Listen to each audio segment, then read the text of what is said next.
ఓం నమ శివాయ శ్రీమాత్రే నమః. మిత్రులకి శ్రేయభిలాషులకి అలాగే నన్ను ఎంతగా ఆదరిస్తున్న యూట్యూబ్ ప్రేక్షకులందరికీ కూడా పేరు పేరు ధన్యవాదాలు. మిత్రులరా, మీ అందరికీ ఆ పరాదేవత ఎల్లవెల్లలా మీతో ఉండి మీ మనోవాంఛ నెరవేర్చాలని మనస్ఫూర్తిగా కోరుకుంటున్నాను. ఈరోజు మనం ఒక తేలికైన అద్భుతమైన ఉపాయం తెలుసుకుందాం. శుక్రవారం అక్షయ తృతీయ. మీరు ఆ రోజున ఏం చేసినా ఏం చేయకపోయినా కొన్ని వస్తువులు దానంగా ఇవ్వండి. మీకు 7 జన్మల పుణ్యఫలం లభిస్తుంది. చాలా ఆశ్చర్యంగా అనిపించవచ్చు. అక్షయ తృతీయ మనకి బంగారం కొనుక్కోవడానికి, అలాగే వస్తువులు కొనుక్కోవడానికి ఇలా మనం చేస్తూ ఉంటాం. అక్షయ తృతీయ రోజున ఉప్పు కొనుక్కున్నా అంతే గొప్ప అదృష్టం కలిసి వస్తుంది. చాలామందికి తెలియదు. అలాగే ఇది శుక్రవారం రావడం మనం చాలా అద్భుతమైన ఫలితాలు పొందడానికి మన పూర్వీకులు కొన్ని అద్భుతమైన సలహాలు సూచనలు చేయడం జరిగింది. మిగతా రోజుల కంటే మనం పూజ చేసిన, మంత్రజపం చేసిన 1000 రెట్ల ఫలితం ఆ రోజు ఉంటుంది.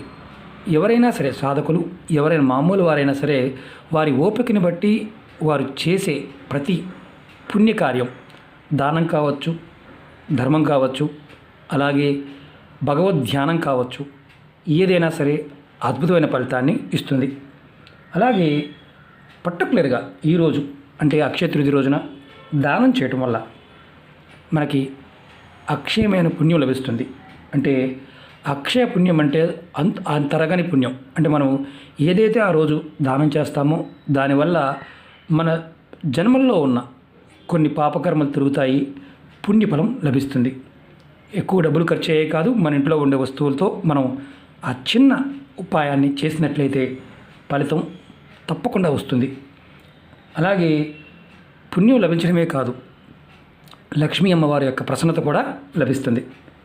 ధనానికి ధాన్యానికి లోటు అనేది ఉండదు. డబ్బు వస్తూనే ఉంటుంది, ధన రాబడి పెరుగుతుంది.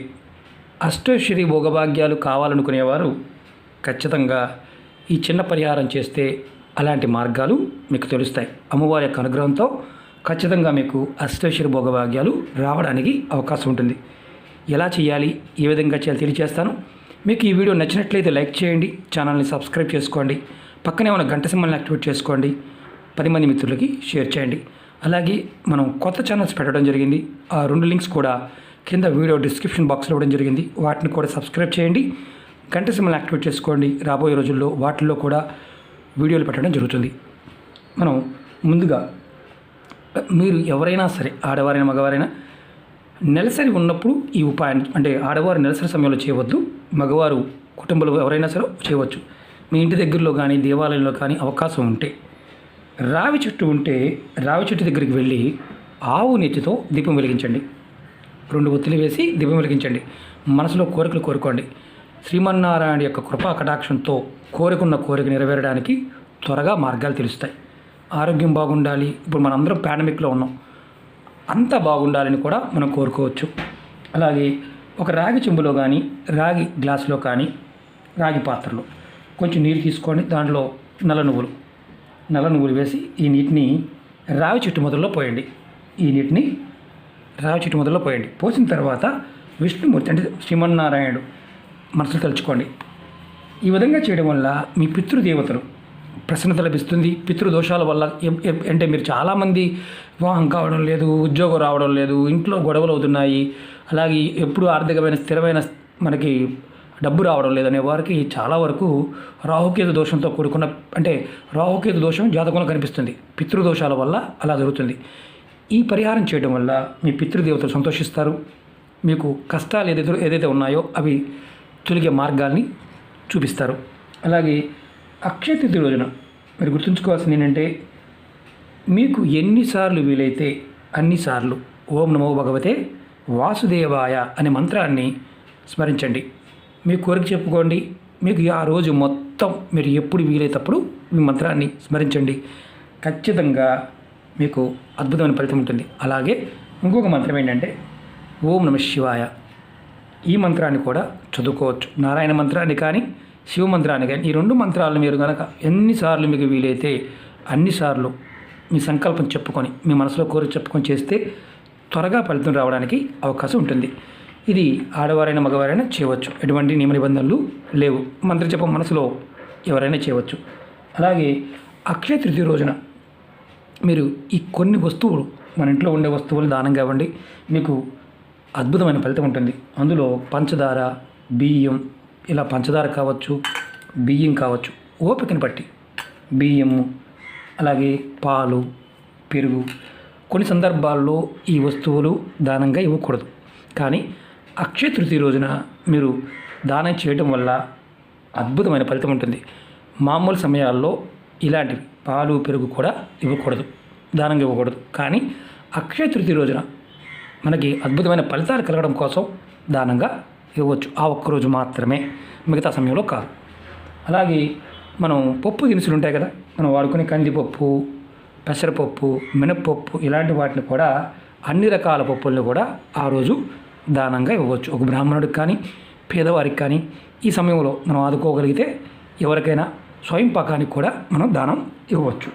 అలాగే మీరు ఏమిచ్చినా ఇవ్వకపోయినా, అంటే ఇవన్నీ పక్కన పెడదాం, మీరు నీళ్ళని, మంచి నీళ్ళని దానంగా ఇవ్వండి. చాలా ఆశ్చర్యంగా అనిపించవచ్చు. మంచి నీళ్ళని దానంగా ఇవ్వండి. మరి అలాగే మీరు ఓపికని బట్టి పండ్లు, ఫలాలు, అంటే అరటిపళ్ళు అయినా సరే దానంగా ఇవ్వండి. ఎవరికైనా సరే దానంగా ఇవ్వండి. ఇలా చేయటం వల్ల మీకు జన్మల అంటే 7 జన్మల సంబంధించిన పాపకర్మలు ఏదైతే ఉన్నాయో వాటి ప్రభావం చేత మీరు ఎదుర్కొంటున్న ఇబ్బందులు తొలగడానికి అవకాశాలు ఉంటాయి. మీరు నీళ్ళని దానం చేయడం వల్ల మీకు అత్యుత్తమైన, అద్భుతమైన అదృష్టం కలిసి వస్తుంది. అంటే ఆ రోజు ఒక కొత్త కుండ తీసుకొని, కొత్త కుండ దాని నిండా నీళ్లు నింపి దేవాలయంలో అయినా సరే ఇవ్వవచ్చు.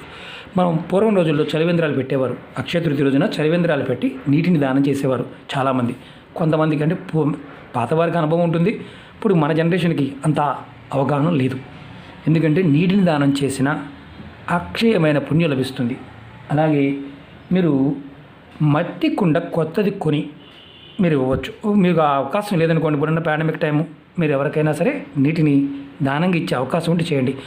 అది కూడా మనుషులకు ఇచ్చే అవకాశం లేకపోతే జంతువులకి కానీ, పక్షులకు కానీ మట్టి మూకిడిలో నీరు పోసి పక్షులకు పెట్టండి. జీవరాశికి ఏది దేనికి పెట్టినా కానీ అద్భుతమైన పుణ్యం లభిస్తుంది. మేము బయటికి వెళ్ళే అవకాశం లేదండి గురువుగారు అన్నప్పుడు పంచదారని, బియ్యపిండిని, వీటిని జంతువులకు పెట్టండి. ఇంతకన్నా తేలికైన మనం ఎంత అవకాశం ఉంటే అంత అవకాశం చేయవచ్చు. ఇది గుర్తుంచుకోవాలి. అలాగే మీరు ఇంట్లో పనిచేసేవారికైనా, మీ దగ్గర పనిచేసేవారికైనా, పక్షులకైనా, జంతువులకైనా ఇది చేయవచ్చు, ఇబ్బంది లేదు. అలాగే మీరు అక్షయ తృతీయ రోజున కర్బూజా, మనం దీన్ని జ్యూస్గా తాగుతూ ఉంటాం, ఇవి కర్బూజా గింజలు. కర్బూజాని కూడా దానంగా ఇవ్వడం వల్ల మీకు లక్ష్మీ ప్రశాంతత లభిస్తుంది. అలాగే మీరు కర్బూజా గింజల్ని, తర్బూజా అంటాం, ఈ గింజల్ని మీ దొడ్లో ఎక్కడైనా కుండీలో కానీ ఎక్కడైనా సరే ఆ రోజున మొక్కలు పెట్టండి.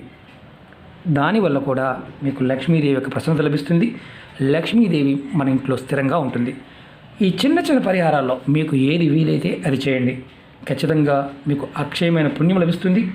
అలాగే మీకు ఈ దానం చేయటం వల్ల 7 జన్మల పుణ్యఫలం లభిస్తుంది, ధనం లభిస్తుంది. అష్టైశ్వర్య భోగభాగ్యాలు కలగడానికి మీకు అమ్మవారి యొక్క అనుగ్రహంతో మార్గాలు తెలుస్తాయి. ఓకే మిత్రులారా, ఈ చిన్న పరిహారం మీకు ఏది వీలైతే అది చేయడానికి ప్రయత్నించండి. అలాగే మీకు ఈ వీడియో నచ్చినట్లయితే లైక్ చేయండి, ఛానల్ని సబ్స్క్రైబ్ చేసుకోండి, పక్కనే ఉన్న గంట సింబల్ని యాక్టివేట్ చేసుకోండి, 10 మంది మిత్రులకి షేర్ చేయండి. ఓం నమః శివాయ, శ్రీమాత్రే నమః.